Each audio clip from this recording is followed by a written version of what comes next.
Good morning, everyone, and welcome to today's webinar, How to Speed Up Cancer Genomics Multi-Omics Analysis. I'm Sharon, I'm the VP of Operations at CodeOcean, and I'm thrilled to have you here today. Before we get started, we just have a few housekeeping items. First, the session is being recorded, and we'll send you the recording after the event. Second, we'd love to get some questions from the audience today. Please feel free to submit your questions at any time throughout the webinar using the GoToWebinar questions chat, and we'll answer them towards the end of the presentation. I'm delighted to introduce our speakers for the event today. Benjamin Habcans, Senior Scientist at Princess Margaret Cancer Centre and Associate Professor at the University of Toronto. Benjamin started his early career as a computer scientist over 12 years ago. Benjamin's interests include the development and application of machine learning algorithms to analyze high-throughput genomic data in cancer research. Among other activities, Benjamin investigates the use of pharmacogenomic data sets generated from large screening of drugs in cancer cell lines to build genomics predictors of drug response. An advocate of sustainable research software, Benjamin has been a power user, a customer, and a trusted advisor in CodeOcean's journey. I'm also excited to introduce you Simon Adar, founder and CEO of CodeOcean. Simon started his career in signal and image processing, hyperspectral imaging, and spectroscopy, and worked with the German Space Agency throughout his research. He devoted the last few years to empower researchers with easy-to-use computational tools so that their work is efficient, achieving faster and higher quality discoveries. I'd like you to take it from here. Thanks, Sharon. And it's really a pleasure to host you here, Benjamin, in this webinar, in this exciting topic, a very hot topic. And what will you learn from this webinar, for the audience? We're going to talk about why and how multi-omics is useful for cancer drug discovery. We're going to talk about the challenges of data standardization and how we can solve those challenges. We're going to present essential and open tools and open data for analyzing pharmacogenomic data. And we're going to have a live demo of a compute capsule, Multi-Omics analysis, a very exciting compute capsule, a few years of research in Benjamin's lab that is now being open sourced and going to be publicly available for everyone to use after this webinar. And we're going to finish up with Q&A from the audience. So, Benjamin, we see and we hear a lot about multi-omics. People are talking about it quite a lot. What exactly is multi-omics and why is that important? Thank you, Simon. So multi-omics is definitely a hot topic, especially in cancer research. And here we'll use the concept, the framework of precision oncology to showcase the power of multi-omics. And so the idea is the following. You have a lot of patients that have the same diagnosis. They suffer from the same cancer types. They have the same presentation of the disease according to clinical parameters.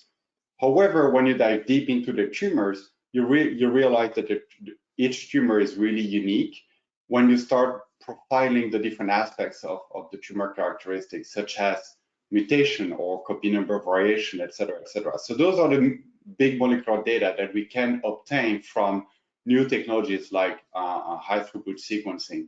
And based on those data, we can really take an informed decision as to whether a given drug will be efficient for a set of patients and really kind of discriminate between responders and non-responders, which is one of the core concepts of precision oncology.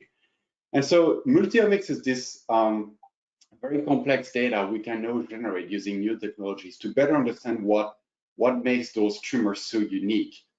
And usually we start with genomics. That's the most established data type, omics layer, where we measure mutations, the number of copies that some genes have, potential fusions of genes, or more complex structural variations.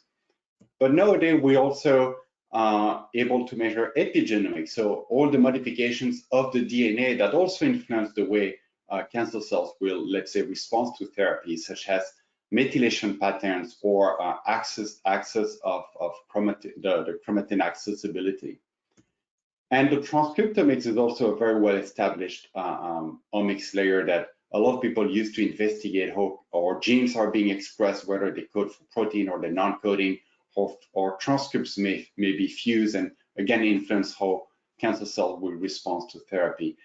You can also do it at a proteomics level, looking at the abundance of proteins, the existence of protein complexes, and modification of those proteins. At the metabolomic level, you can basically study how cancer cells are using and generating energy that's so important for their proliferation. And above all, you also want to understand how the cells react, how those cancer cells respond to a given drug. Are their cell viability influenced by drug treatment? So multiomics is really this collection of all this very complex biological information we can now gather using a variety of recent technologies.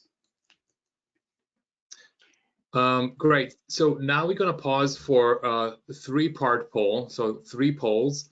The first one, we're going to ask the audience, what are you currently using as multi-omics layers? The second poll will be about what would you look to use in the future that you find exciting as a multi-omics layer. And the third poll will be asking what are the most challenging parts of speeding multi-omics analysis. So we're going to hand it over to the poll now.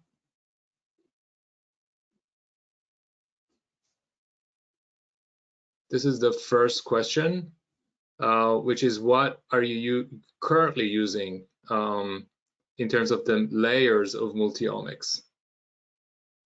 And you can choose all that apply.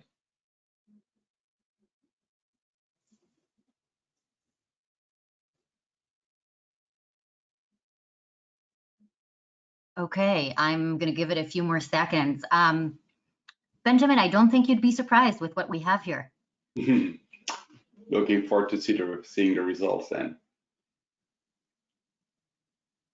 After we have this first poll, we're going to present the results, and then we're going to have a quick sort of a discussion, and then we're going to move to the second poll.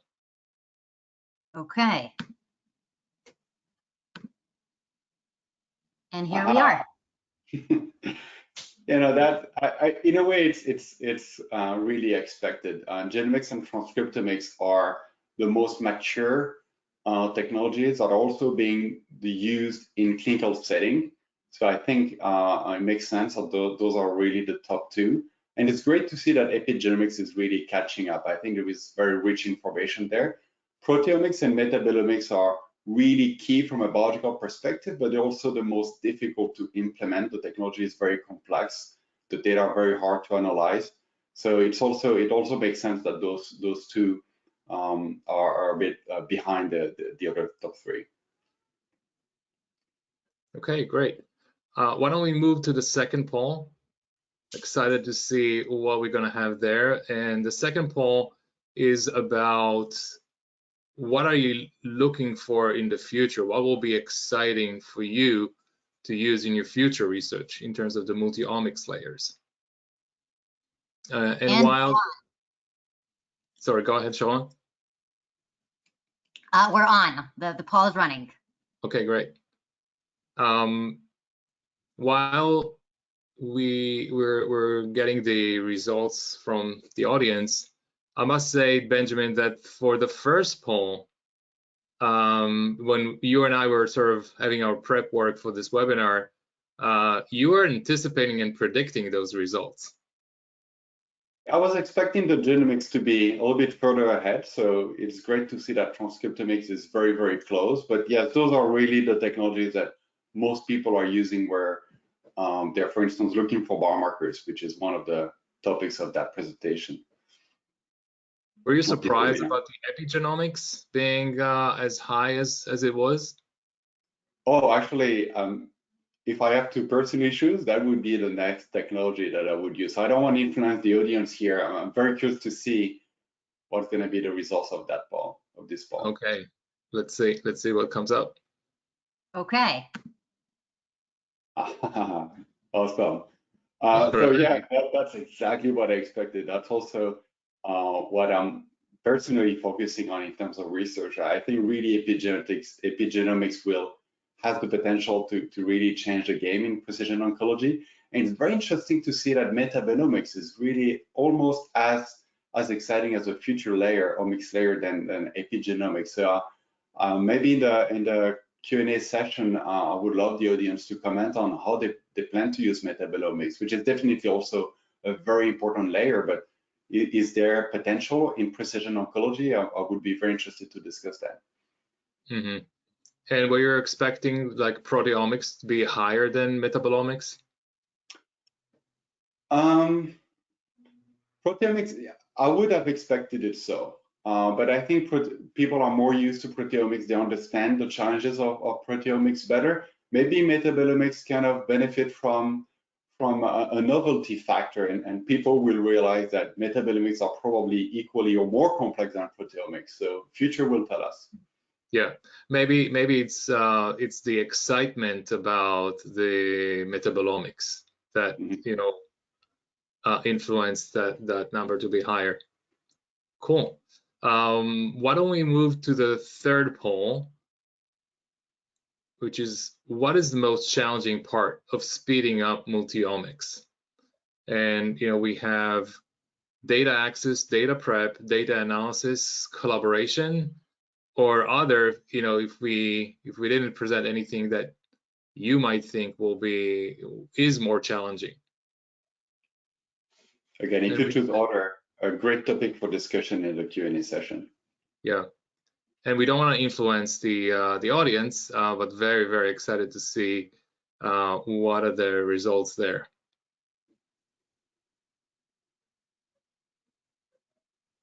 I'll give it a few more seconds. Sure.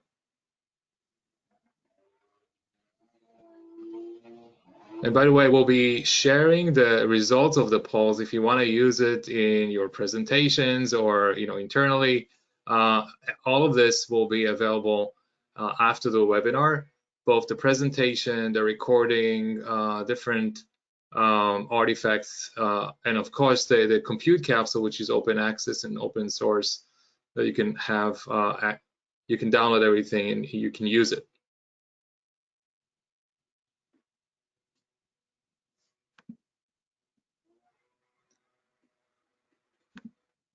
Okay, here we are.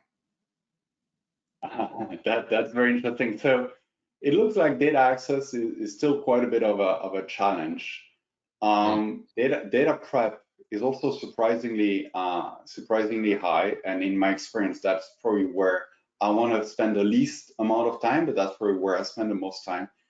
The analysis is the top one, and I guess that's a reflection of the complexity of multi-omics. Maybe if you analyze only a single layer, data analysis would be less of a problem, but I guess the combination of multiple layers makes it difficult. And collaboration is the least, but still a very high percentage. So it looks like we also capture the challenges pretty well. Only a few people choose order. So that's a very interesting kind of picture of the biggest challenges today. And we're going to discuss a few of those items during this webinar. Yeah, and it looks like everything is around, let's say, 50–60%, and so it's across the board. There are challenges everywhere. So it shows, I think, the complexity of leveraging multi-omics technology. Okay, so let's move on now. And Benjamin, go ahead.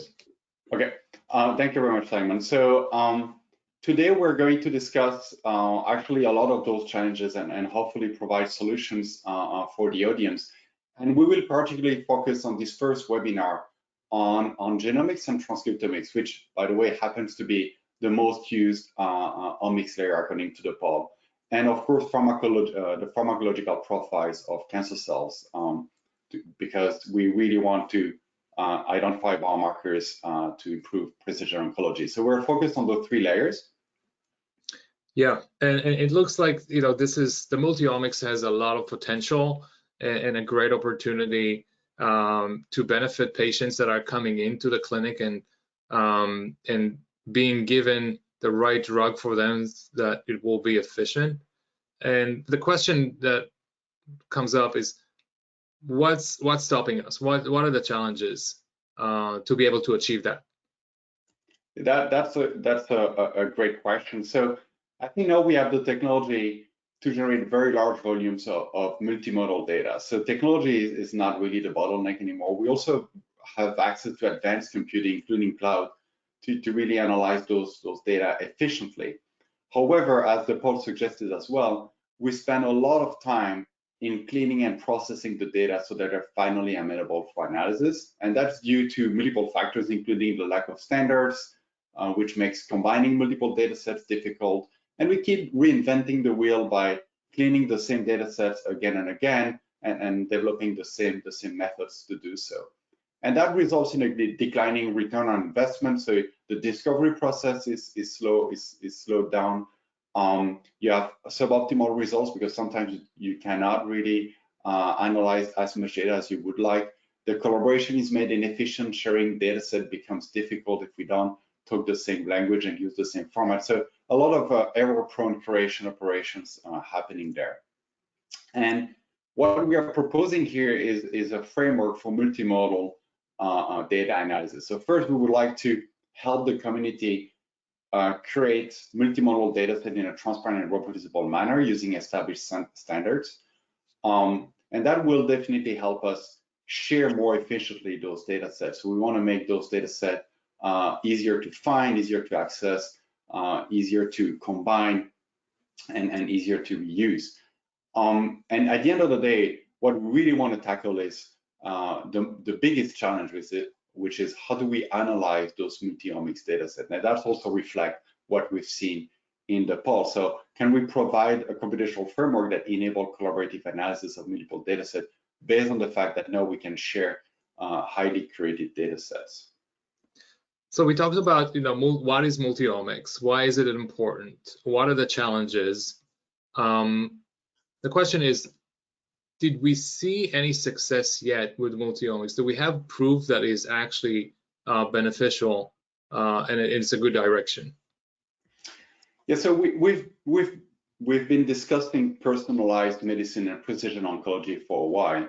And before we had the ability to really deeply sequence and profile patient tumors, we were left with a relatively simple diagnosis to take our decision regarding whether a patient needs to be enrolled in a given clinical trial. So we would use traditional clinical data to do so. Not really, you know, any actionable, for instance, mutations. But as time goes on and we start to adopt sequencing technologies, then we're able to deep dive into what makes every tumor so unique, profile them at multiple levels, and then take that information to guide our decision whether a patient needs to enroll in a clinical trial X, Y, or Z.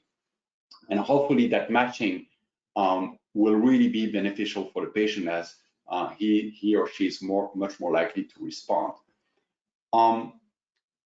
With the adoption of those technologies, we've seen that the percentage of patients enrolled in clinical trials based on those omics data, it really increases over time. And sometimes we actually find matches, but there are no active clinical trials testing the drug that we would have chosen based on the omics data. So the large investment in major cancer centers made it possible to actually assign patients to active clinical trials. But you can see that a lot of patients are still not matched. And here's a snapshot of the state of the art. Those are all clinical trials that have been performed worldwide, where basically patients were matched to the clinical trials based on the genomic aberrations observed in the tumors. And while some clinical trials were very good at matching patients to trial, you can still see that there is a lot of red. There are a lot of patients who unfortunately do not benefit from this approach. Yeah, so basically the goal is to, you know, if I'm going to the previous slide, is to eliminate the red percentage of patients that are coming to the clinic and we cannot assign them any specific clinical trial that will be in a high probability rate will be beneficial for them to cure the cancer that they have. So we want to paint the picture here with dark blue as much as possible. And the question is, how do we do that? How do we achieve that goal? How do we match more patients to clinical trials? So if you want to address an issue, you first need to recognize the causes of that issue. And basically, the problem is that a lot of patients come to the clinic and we use small sequencing panels. We only measure mutations or copy number variation in a small set of genes, usually a few dozens, a few hundreds. And that's sometimes we don't see any aberration that could help us guide the treatment decision. So the problem is that we also use usually a single assay. We measure the DNA or the messenger RNA or the protein. We don't really combine multi-assay that often in the clinic. And also the biomarkers, those companion diagnostics helping us predict whether a patient is going to respond to a given therapy, they are usually very simplistic. They're usually univariate. It's a single genomic aberration that we measure and link to drug response. And so the bottleneck here is really that we don't measure enough, but we also don't know enough. We don't know if a genomic aberration is actually predictive of drug response. And if you look at all the clinically approved biomarkers on the OncoKB database, you can see that only 156 genes out of the 26,000 protein coding genes have actually been associated with drug response in a clinical setting. And that's only for 100 drugs out of our current arsenal of more than 600 anti-cancer therapies. So we basically only scratch the surface. There is so much to learn. And so really the one way to address those issues is really go multi-omics. Let's measure more. Let's better understand what makes tumors so unique. And also, once you have those data, develop more sophisticated predictive models. Try to combine multiple aberrations to predict whether a patient is going to respond to therapy. Try to leverage the information to match more patients to therapies. So I'm convinced, going multi-omics is the right way. What do I need to do now in order to generate the right multi-omics data? And I'm hearing a lot of researchers, both in academia and industry, are collecting large amounts of data, but not necessarily knowing, if this is the right data to collect. What do you think about the approach of collecting data, and what's the state of the art currently? So that's really a very challenging and still an open question. The problem when you want to find new biomarkers, when you want to develop those predictive models for drug response, you really need to consider the relevance, but also the sample size, the number of data you can gather. And basically, if you want to help the patient, the best source of information is really the patients themselves. So you want to gather data through clinical trials. The problem with that approach is that it's extremely costly and lengthy to collect such data. So we will probably never have enough patient information for some rare cancer, for instance, to really have the sample size necessary to efficiently discover biomarkers. If you go on in the lab on the preclinical side, then you can start deriving model systems from the patient tumors and really try to challenge them with drugs and see how they react to those therapies. And if you can go with the animal models, you can go with sophisticated 3D organoids or cancer cells growing in 3D, or you can go with the venerable immortalized cancer cell lines. And as you go along that axis, you can really start to generate a lot of data. Cell lines are extremely amenable for high throughput drug screening. And so what happened is that a lot of people generate tons of data at the cell line level, challenge them with a lot of drugs and see and measure their response and use that data for biomarker discovery. So what do? We start with cell lines and organoids. Those are in vitro models, relatively simple to generate data for. Then we test the candidate biomarkers in more complex organisms, such as mouse models bearing a human tumor. And if that biomarker still works, then we go to the patient and actually test its clinical utility and validity in clinical trials. And so those data are relatively complex. Even if you use cell lines that are relatively simple cancer models, you can basically start from a large collection of cancer models, a large collection of cell lines. You can profile them at the molecular level to really try to best understand their uniqueness, what are the features that makes each of those cancer cells unique, and you do so at the multi-omics level. That's kind of our input feature X, matrix X. Then we profile those cell lines with drugs and basically see whether the viability of those cell lines are impacted as you increase the drug concentration. If you have a cell line that's very resistant to a drug, you have this flat line, horizontal line at 100%. And if the cell lines are responding to the therapy, you can see that the viability is decreasing as you increase drug concentration. That's our phenotype, that's the Y. And the biomarker discovery process is really combining those two complex data sets to find a function that, based on the omics data, would help you predict whether a certain tumor, a certain cancer would respond to therapy. So that function f of x is really what makes a biomarker. It could be very simple, it could be a single feature or linear combination of features, or it could be as complex as a deep neural network, for instance.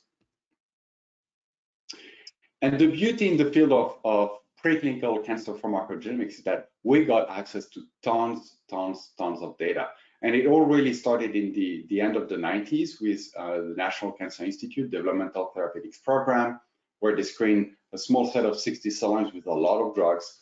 And you can see that both industry and academic labs kept generating data using more cell lines and screening more drugs and release them to the public domain.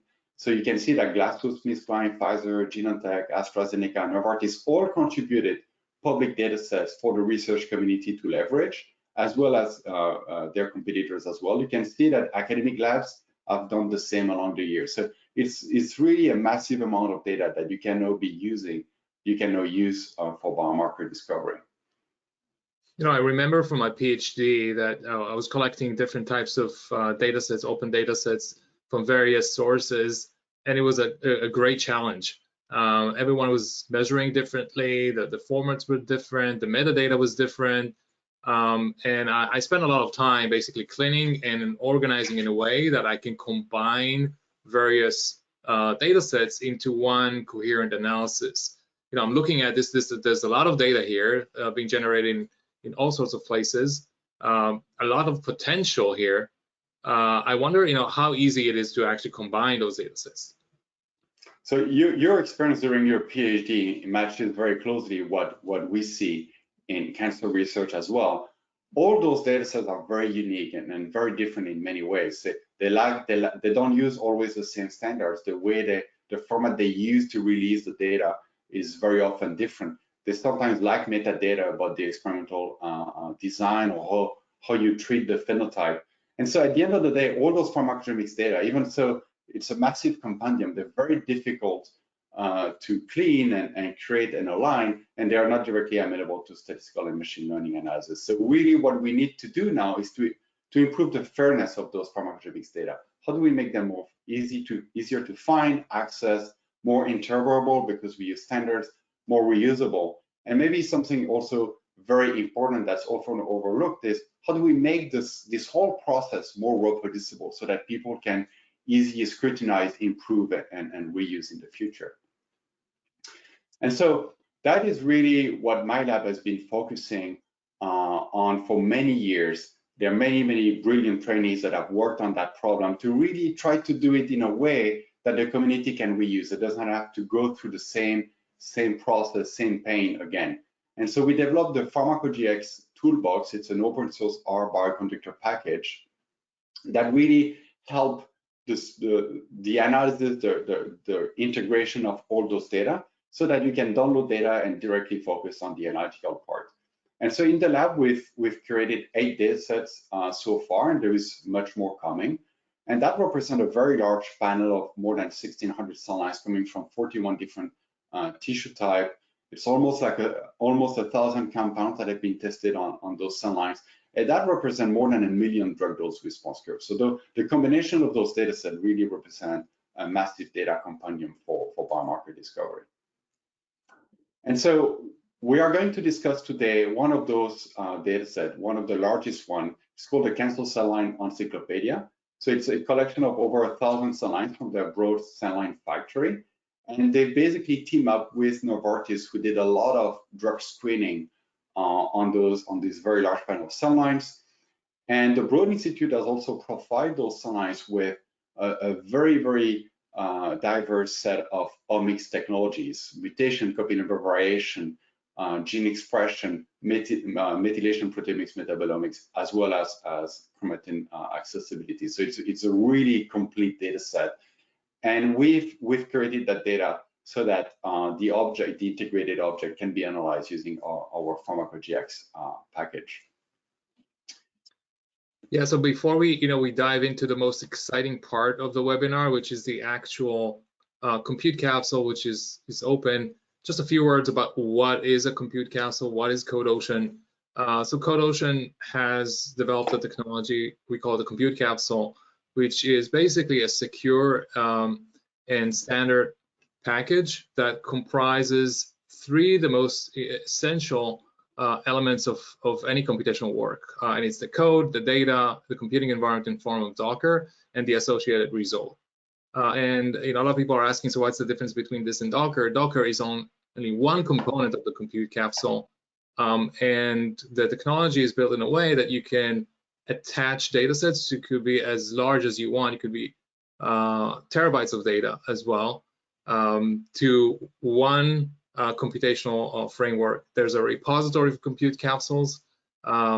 We have a public open cloud for anyone to basically log in and use. We have mostly academics using it as part of the publishing in journals like Nature and American Association of Cancer Research and others. And everyone can take a capsule that is published, pull the capsule, reproduce it, change each and every one of the elements of the compute capsule. Could be code, data, and packages, new packages if you want to. Now you have a new compute capsule, you can put it back to the repository for the community to be used. There's also a private use, so you can install CodeOcean in a private cloud if you want to. But everything that we're going to show you now is on our open public cloud, and Benjamin worked on this capsule and published it, I think, yesterday. The product itself in CodeOcean has two main components: a computational workbench that you can use to create, organize, and share your work with all the different open source tools that you like to use, like Jupyter, Python, R, RStudio, any programming language that you want to. And then the public repository is built in FAIR principles. We actually call it FAIR squared principles, which is findable, accessible, interoperable, and in addition to reusable, it's reproducible. So I'm just going to hand it over to Benjamin now for the most important and interesting part of the webinar.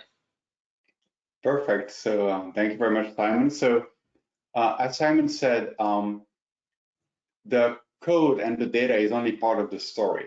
What we really need to put together is a platform that makes it very easy to analyze data and generate results. So do you see my window?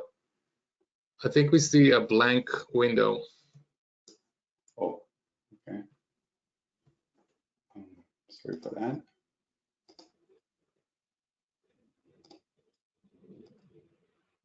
Now we see your whole screen. Okay.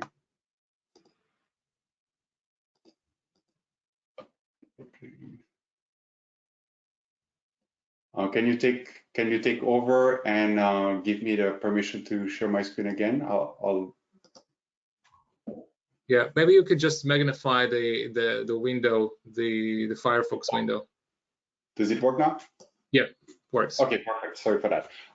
So as Simon said, we really need to put all those pieces together to make it very easy for the community to be able to reuse all those artifacts, the data and the code.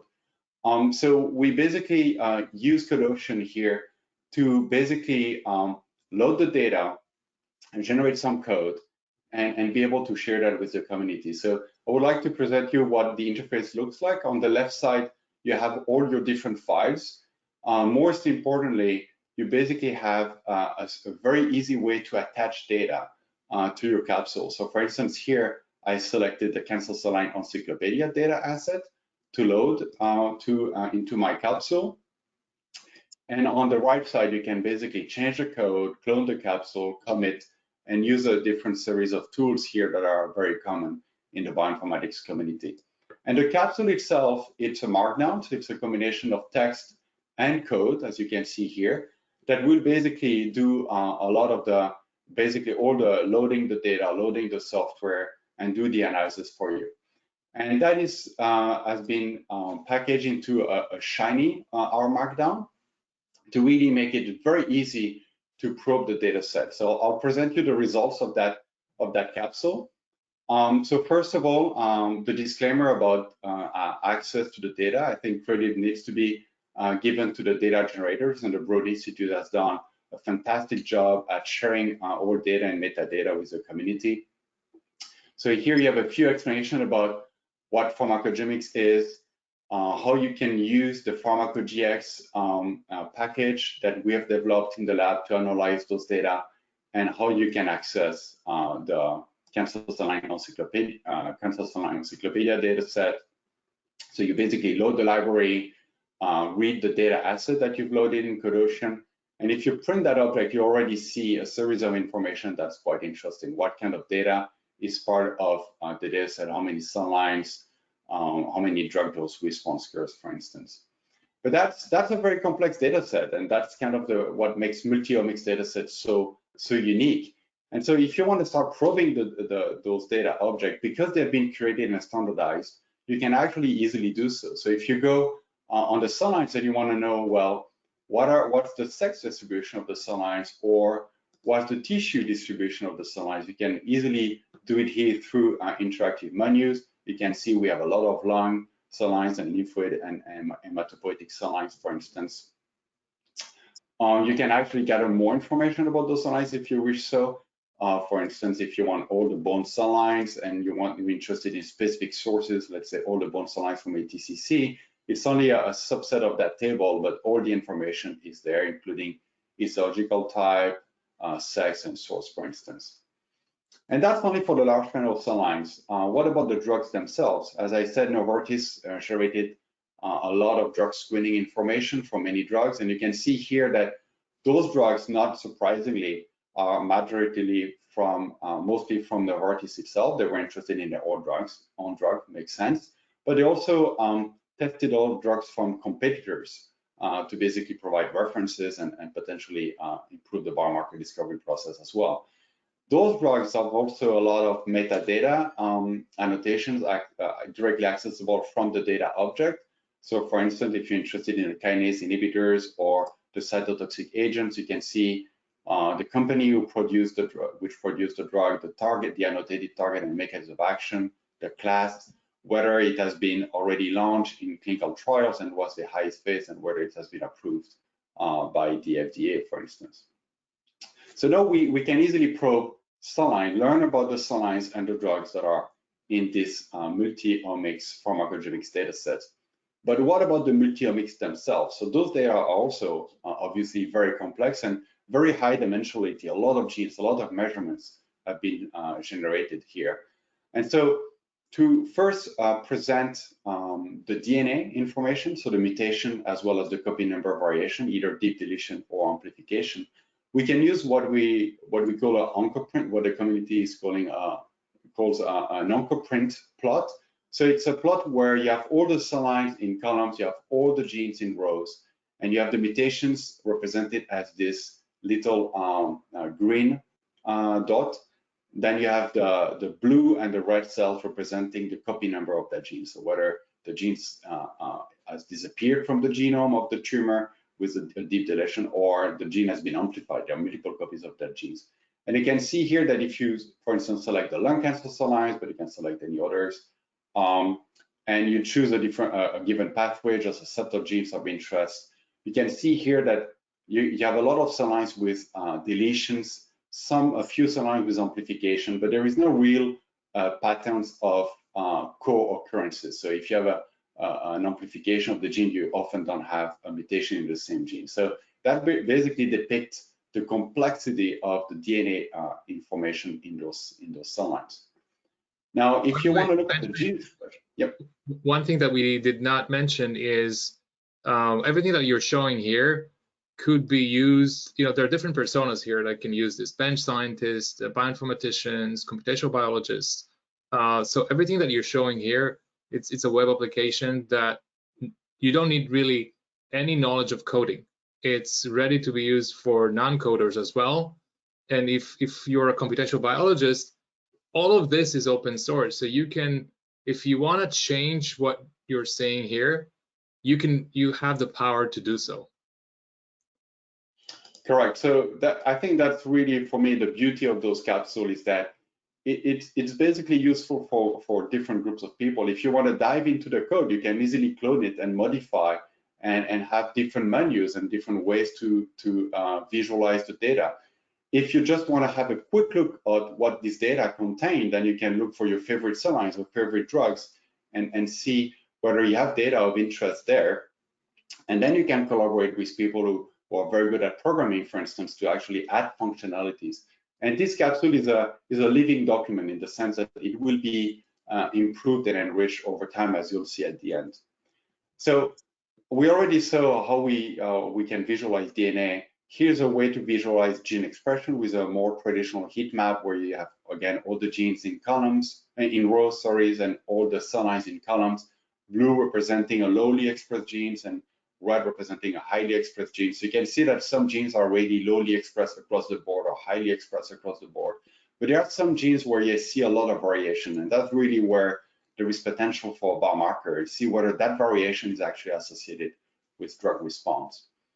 And talking about drug response, those are also rather complex measurements where basically the experimentalists measure the viability of the cell and kept increasing the concentration of the drug given in a given range. And it started at 100, so the cells are, you know, growing as fast as the control. But as you start treating the cell lines with the drug, you can see that sometimes there is a dramatic drop in cell viability. And here's an example of ERBB2 positive breast cancer cell lines treated with lapatinib. And lapatinib is actually a targeted drug whose target is ERBB2. So it makes sense that cell lines learn to rely on ERBB2, and therefore when you inhibit it, the viability really drops. But some other breast cancer cell lines, such as MDMB157, is actually rather unaffected to the treatment with that drug. So it really gives you very different phenotypes here. We have 1 million of those drug dose response curves in Pharmacogx. In this dataset alone, there was more than 10,000. So you can actually choose your favorite cell lines and your favorite drug and display that drug dose response curves to actually see whether there is a phenotype of interest. But those are just a series of points here. What you really want to do is to model that curve to kind of be able to summarize its behavior. And if you do so, we implemented this well-established log logistic model. You can see that we can basically take the viability measurements, they are represented here as the dots, and basically fit a sigmoid model where we can basically estimate the slope and estimate the concentration you need to kill 50% of the observed inhibitions. You can even compute the area above or under that curve as a way to kind of summarize that curve into a single number. And that's very important for biomarker discovery. Most machine learning methods are actually very good at predicting one value, whether it's a discrete value or a continuous value. And so we need to be able to estimate, to model all those curves. So here, for instance, using a simple function, compute AUC or compute IC50, you can actually compute those values directly from the curve, and you can even display them on the curve itself. So here, in that case, you can see that the AUC is 0.5, which basically means that a lot of the viability has decreased as you increase the concentration of the drug. So that's an example of a very sensitive cell lines to lapatinib. That's a lot of data too. For each cell line and drug pairs, potentially you will have a series of statistics, whether it's the area above the curve or the IC50 or the hill slope. You can basically display all of them in the cell lines of interest, and using a complex heat maps where you have the drugs in columns, you have the cell lines, the drugs in rows, cell lines in columns, and you can basically display additional information such as the class of the drug, the company who produces the drugs. You can, for the cell lines, for instance, you can display the tissue type or the sex, and basically look for any pattern here. So you can see, for instance, like all the bladder urinary tract cell lines are very sensitive to panobinostat, and some cell lines are very resistant to basically to a lot of therapy. So you can really start understanding the variation of the data and use that for biomarker discovery. And so at the end of the day, what we really want to do is to jointly analyze those data to find potentially new biomarkers. And in this first version of the capsule, we've implemented something very simple. It's just a linear regression model, taking a series of features as input, correct for tissue type when you look at multiple tissue types, and look whether a given aberration is highly associated with drug response. And you can see here, you can choose the drug, you can choose whether you want all the cell lines or specific tissue types, some pathways of interest, just to make it super quick to compute, and then whether you want to focus on mutation, copy number variation, or gene expression, and which type of drug response summary you want to use. So in that case, we use the area above the curve that we recomputed within Pharmacogx. And you can see that if you do this analysis as expected, we see that EGFR mutation is actually very significantly associated with response to lapatinib, to erlotinib. And that's fully expected. It's a very non-biomarkers. It happens to be the target of the drugs as well. So that's kind of confirmed it. If you want to look for other data types, you can do a similar analysis and get the results in an interactive way. So the copy number variation, actually, the EGFR is also associated. So now you start to understand that it's not just a mutation, it's also the copy number variation that's associated. If you look at the RNA level, however, that might not be the case. So the top hit might not be EGFR, even so it is in this case. So EGFR seems to be a very good biomarker that seems to be associated at all omics level, which is very interesting. If you want to do de novo biomarker discovery, sorry, we're starting to get a lot of questions, and we do want to give some time for questions from the audience. So maybe just a few last words on the open capsule, and then we move to Q&A. Perfect. So I told you before we focus on pathways, you can actually do a de novo analysis as well. You can look at all the genes that have been measured in that data set and find associations such as, new, for instance, resistant markers of lapatinib at the RNA level. So that basically showcases how you can analyze all those omics layers separately. What's coming up in the next version of the capsule is really how do we combine those multi-omics data to discover something completely new that might be hidden if you analyze every layer separately. So we'll showcase the example of how you classify drugs, classify cell lines, and how you build multi-omics biomarkers in an interactive manner. So with that, that's the end of the demo. This capsule is publicly available. You're free to duplicate, download, use it in your own infrastructure, use it in CodeOcean. It's completely open. If you have suggestions on how to improve it, they're obviously all very welcome as well. Yeah, and by the way, if someone from the audience needs some help from the CodeOcean team or from Benjamin, you're free to reach out to both us and Benjamin on that, to help you get started. One question that came from the audience, is for you is help them understand what is the Pharmacogx and which part is in CodeOcean. So make that a little bit clearer. Sure. So Pharmacogx it's our bioconductor package. So it's open source, you can download, you can use it in your R session. You don't really need codation in any way. This is really part of the R bioconductor ecosystem. However, codation makes it very easy to basically build a virtual machine, install Pharmacogx, and use it with data sets. So basically, Pharmacogx is a package you can use on your own, or you can use on a codation platform. When Pharmacogx is used to analyze the pharmacogenomics data, as you saw in the capsule, it's rather simple to access all that information. Yeah, and just to add, you can export the capsule, so you will have all the relevant components. You can download the code, you can download the Docker image, a Docker file. You can recreate the environment if you want to. You don't have to use CodeOcean. CodeOcean basically helps you to get a package that is easy to reproduce even outside of CodeOcean, and also the data.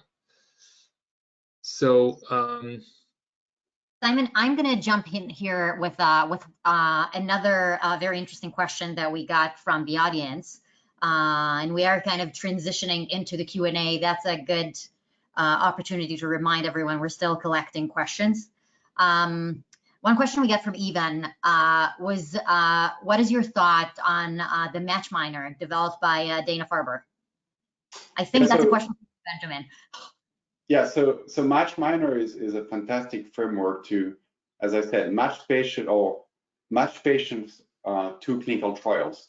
And it's basically based on approved biomarkers. So you can encode your eligibility criteria for the trials. You can input the sequencing data or other omics data that you've generated through the hospital.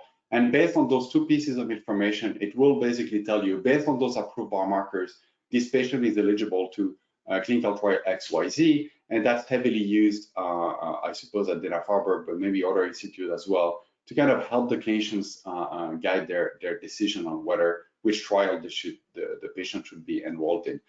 What I would love to do what I would love Match Miner to do is to be able to expand the portfolio of biomarkers so that it can match even more patients. So there is an interesting interaction, a collaboration between the research and the clinical side, where we need to expand the portfolio of biomarkers so that we can match more and more patients. And Match Miner is actually a software framework that really makes it easy for clinicians to use this knowledge about biomarkers and assign patients. So again, a very important piece of software. Actually, in my own research, we are working into seeing how we can use an expanded portfolio of biomarkers and use Match Miner to help clinicians make better decisions. Another question that we have here is regarding multi-omics. You know, we're looking at pharmacogenomics and pharmacology. Besides that, what are the other use cases of multi-omics? So, if you have the resources and there is the need for it, multi-omics is a beautiful tool to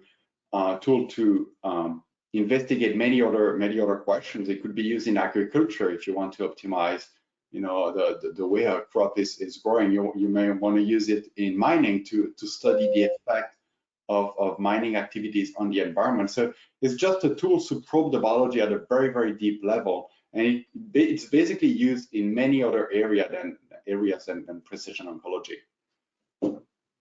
And another question regarding the future beyond multi-omics, what are the new technologies that you're seeing as exciting?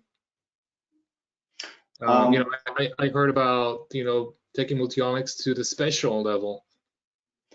Yeah, so even so, it's kind of multi-omics is going to be applied more and more often, and we're already thinking about the next step. That's human nature, I guess, always looking forward. And I think spatial omics profiling, such as spatial transcriptomics, really trying to understand not only what makes a tumor unique, but where those cells expressing those genes are in the tumor could really be a game changer.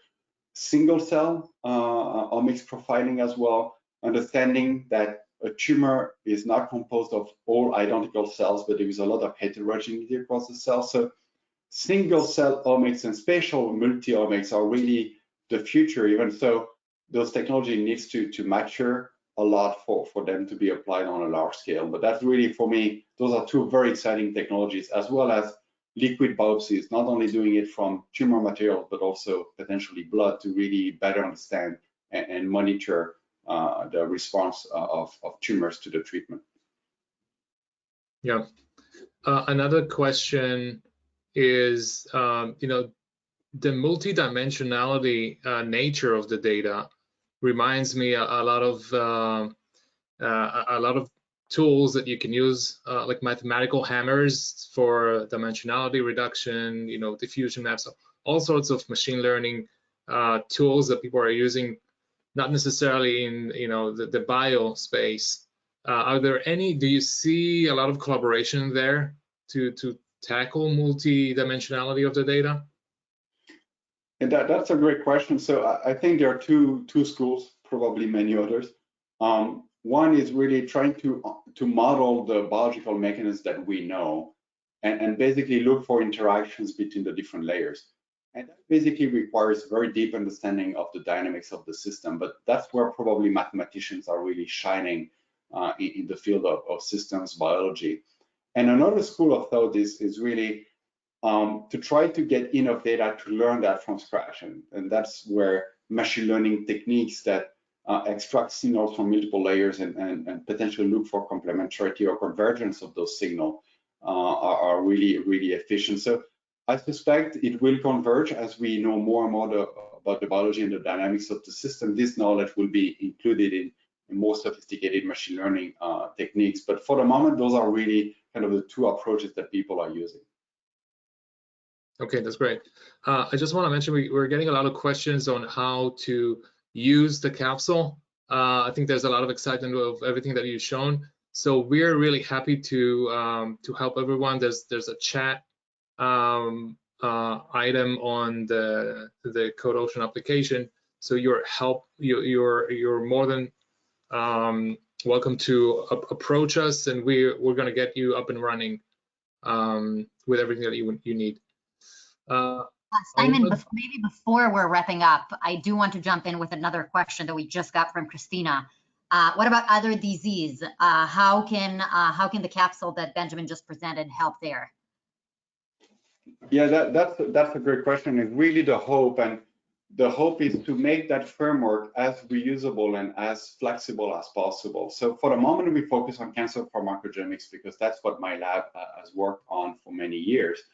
However, it could really be used with other multi-omics data that have been generated with many other diseases. And as I said, even fishing and agriculture and mining in many ways. The concept of looking for associations between multi-omics data and a phenotype, whether it's drug response or something else, that should be reusable. So if you're interested in if you have access to a very interesting data that's for Alzheimer or Parkinson or a completely different disease, we would be happy to kind of work with you and see how much of this capsule you can repurpose for your own research question. And I truly believe that that's the power of those open source capsules, to really let people leverage and modify the way they want. From a machine learning perspective, there's a lot of commonalities that could be leveraged. Yeah, for sure. So we have 2 minutes left. I just want to wrap things up. And do you see my screen? We have a lot of resources that we collected here, and we'll share that after the webinar, both from BHK's lab and publicly available. But we do want to wrap things up. Maybe Sharon, maybe you can take that one. Sure. So I think what we're seeing on the screen right now is Benjamin's email. I'm going to share Simon's email as well in the chat.